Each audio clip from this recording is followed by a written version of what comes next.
আজকে কোনোদিন যদি কেউ যান কলকাতায় চাঁদনি চকে শুক্রবারে বেলা 12টা 1টার সময়, সবাই রাস্তার উপরে কত সুন্দর নামাজ পড়ছে, ওরা দেখুন কত জোরে জোরে ভগবানকে ডাকে।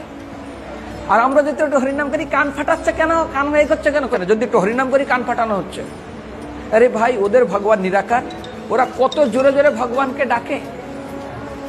আর আমাদের ভগবান আকার, ওরা যখন নামাজ পড়ে এখানে কালো হয়ে যায় তাদের, কতবার প্রণাম করে, কতবার কান মুলে হাত মুলে ভগবানের কাছে ক্ষমা চায়, আর আমরা ঠাকুর ঠাকুর হয়ে গেল প্রণাম, তারপরে ব্যাস শান্তি, তোমার একদিন কে আমার একদিন, কেটে পড়লো।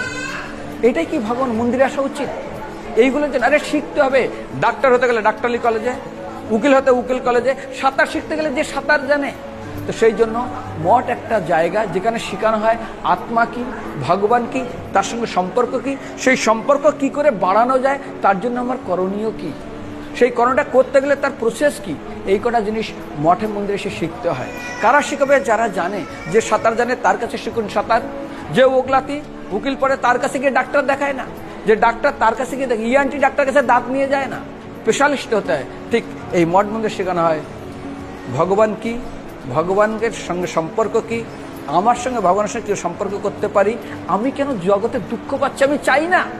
সেই জন্য সনাতন গোস্বামী বলে, কে আমি, কেন বে জাপের তপ, আমি কেন এসেছি, কোথা থেকে এসেছি, কেন কষ্ট পাচ্ছি, আমি তো চাই না, কেন জবরদস্তি হচ্ছে, এইসব বিষয়ে শিক্ষা দেওয়া হয়। হরে কৃষ্ণ।